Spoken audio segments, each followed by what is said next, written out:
Hey, welcome to Basement Movie Room. We're back with a review of something that's not New York Ninja, something that's not Vinegar Syndrome. This is I'd say it's an art house film, essentially. Yeah. This is The Green Knight. Starring Martin Lawrence. Starring Martin Lawrence and Will Smith.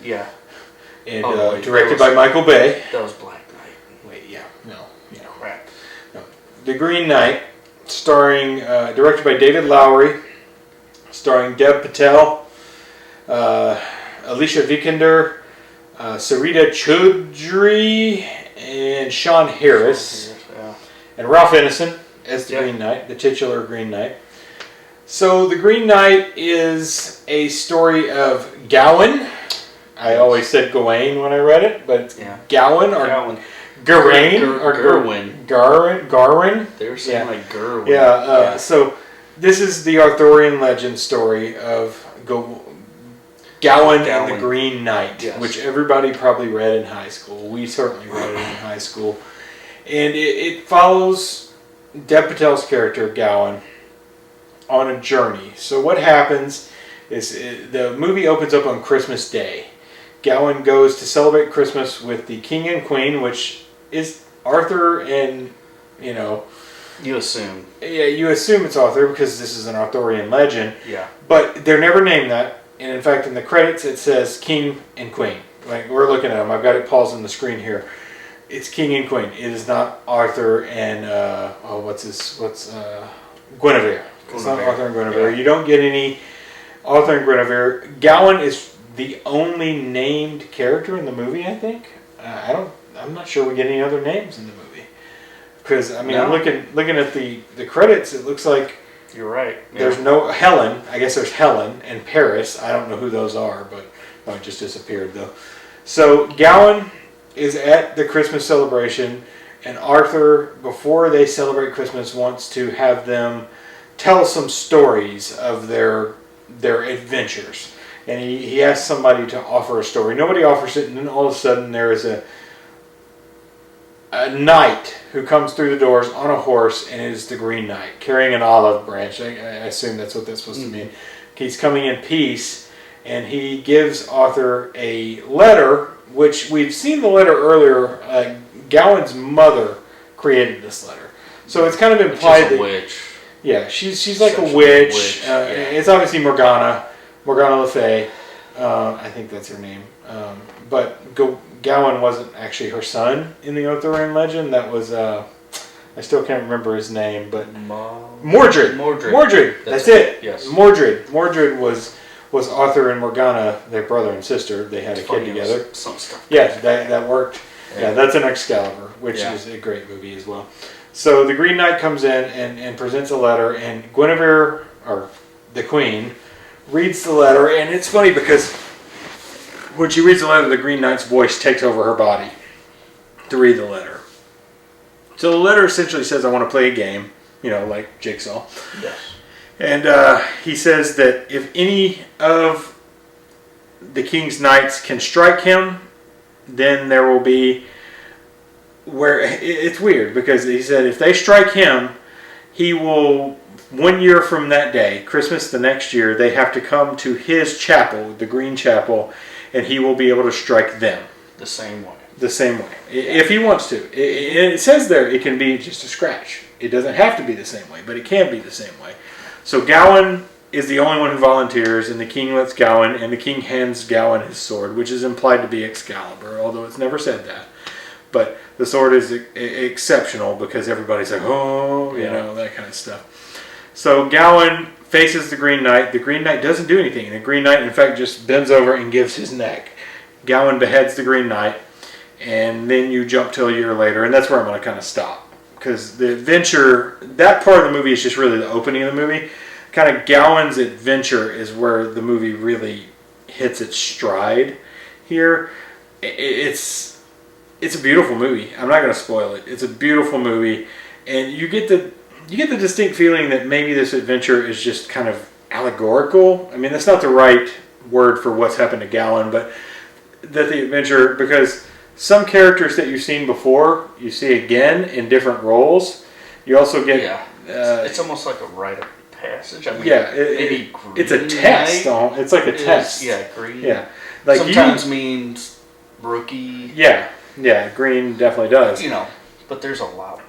This is pretty layered. Yeah, it is, and it's beautifully shot. This movie is beautiful, and the music adds to it. You can talk about the score later. I don't think I actually looked at who did the score, but I can play this and let it play, and we can see the score maybe. Yeah.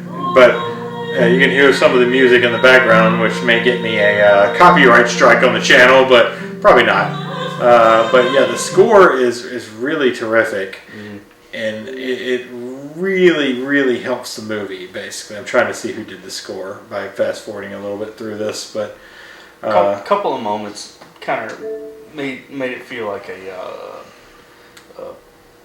indie art house film. Oh, it definitely is. Yeah, the score was like kind of, kind of direct, hard, sharp at you. Yeah. But then it kind of got back into the orchestral. Yeah. And beautiful. It was.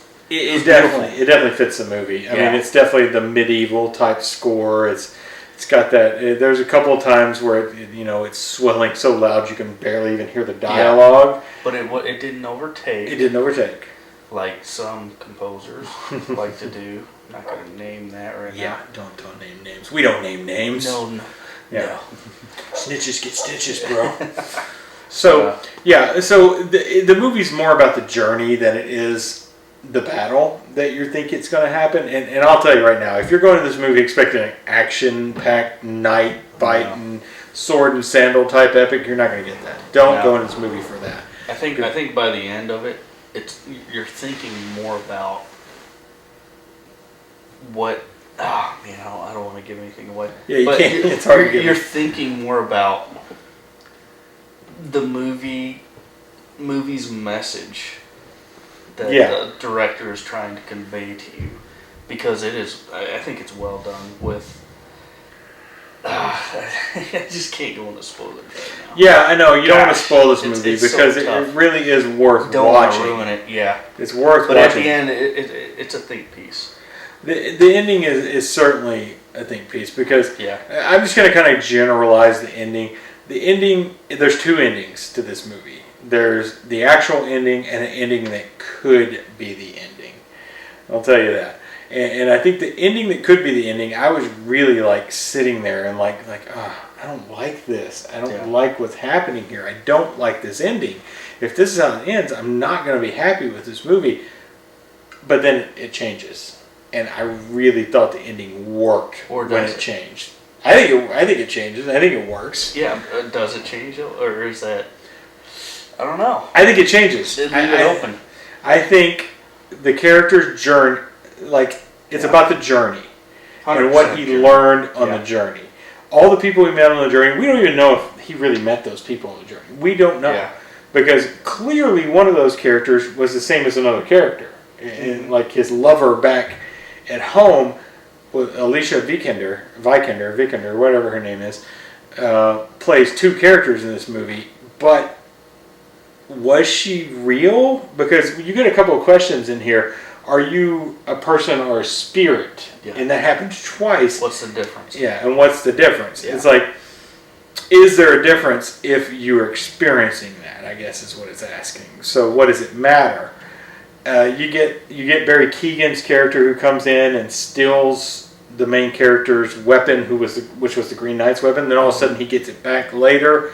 So all this seems like a test, I guess. The Green Knight is testing Gawain on if he's worthy or something like that. That's what I ultimately got out of it. Maybe we're missing the point, but I think that's what you got out of it too. Is that it's essentially a test. All these people he meets, all these trials he goes through on his quest to go to the Green Knight's chapel, is really just a test to see if he is a worthy replacement for the king. And to be honest, he's not really a likable character. No, he doesn't have much personality. There's nothing that you like about him. Yeah, he doesn't have much personality. There's not much character building to him. It's just they assume that he's a knight, supposedly, but he doesn't have any of those qualities. The thing is, he's not a knight, though. He's not a knight. But he's not Sir He Gawain. tries to say that. Yeah. He plays it he like still he called is. it. Yeah. He plays it like he is. He's Yeah. really just a noble. Yeah. Like, because there's one part where he is knighted. It's in a certain part of the movie I can't go into because of spoilers. Mm-hmm. So it's clearly throughout the whole movie that you're watching, he is not a knight. He's not Sir Gawain. He is just Gawain. He's the king's nephew, apparently. I don't know. That part was weird. It doesn't follow Arthurian legend very well because Gawain. That I remember, Gawain was not Arthur's nephew. He was just a knight. I think he was the youngest knight of the Round Table. Yeah. And he's also the knight who retrieves the Holy Grail, if I remember correctly, like we were talking about. I think he is the knight who retrieves the Holy Grail in Excalibur, at least in Morte d'Arthur, which is the prime material for Arthurian legend. Which we might have to go back. We're gonna have to watch Excalibur, and I would almost read Morte d'Arthur again. It's a French poem, but it's at least maybe it's French. I don't know. I'm not great with this.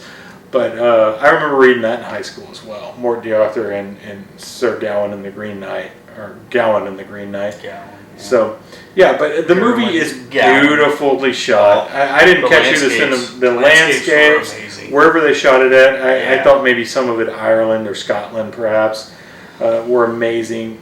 Every shot is just like a cinematographer's dream. And like, again, I don't know who shot it. We were talking about... Second most beautiful movie. Second most beautiful movie? I mean, the first... New York Ninja? Dune. Yeah, New York Ninja. Dune and this were kind of... Dune has some scale to it. This didn't have the same scale to it. Yeah, but there were a few scaled shots. There were. The difference in landscape. That one with that like rocky green and green landscape, that was freaking awesome.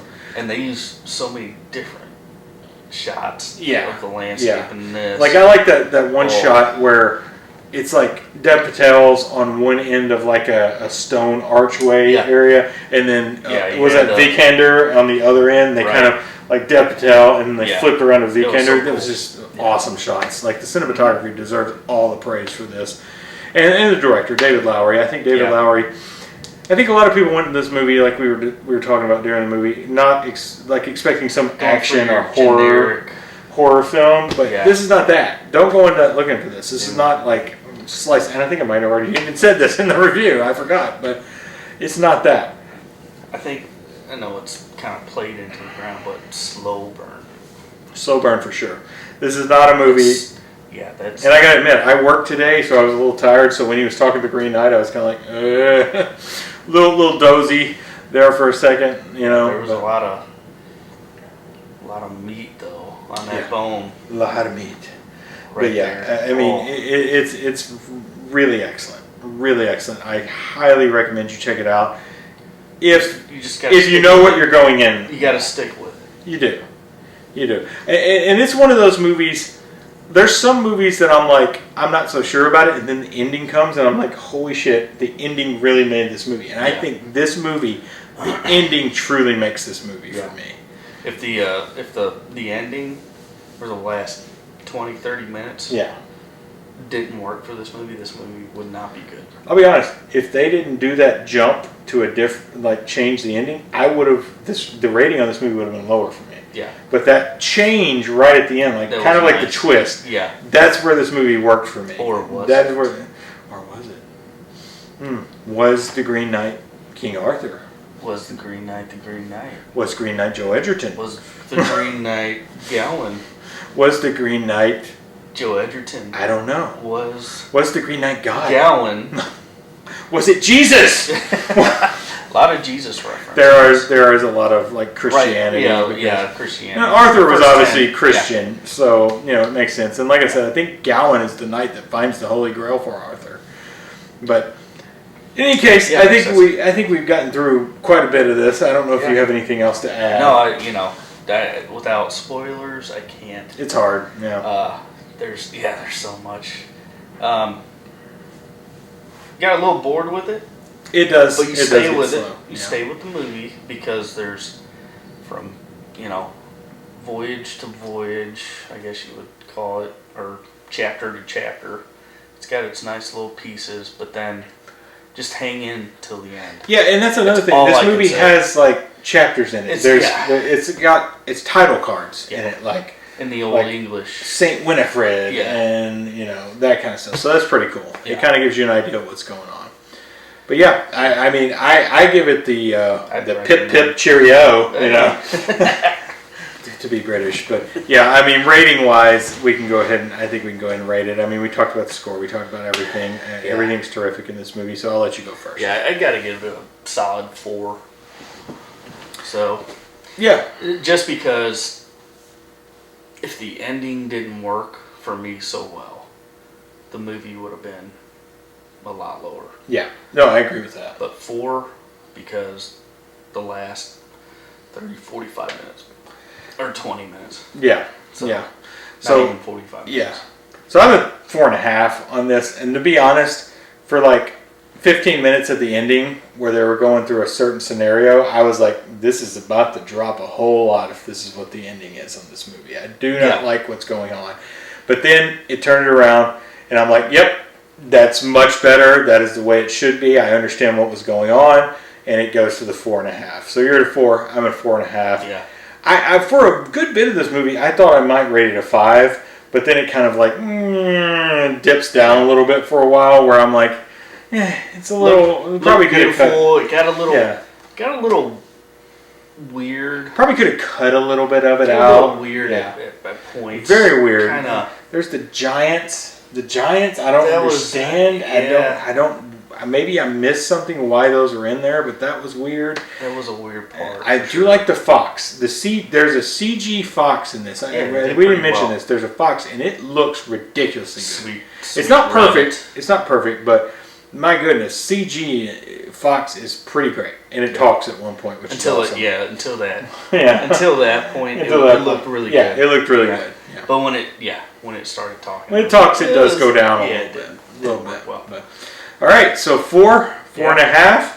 I definitely recommend you check it out if you like a more thoughtful movie. Yeah, this is thoughtful. This is not action. This is not horror. 2-hour movie, so you gotta 2 hours, stick 10 with minutes. it. Yeah. So all I say is stick with it. Yeah. You'll enjoy it. Yeah. Eventually. Get to the ending. Yeah. Because the ending, I think, makes it all worth it. Yeah. And that can happen. Endings can make a movie worth it. Endings can ruin a movie. It's done many times. I think this one sticks the landing. So thanks for watching Basement Movie Room. We'll see you next time. That is why a knight does what he does. Are you ready?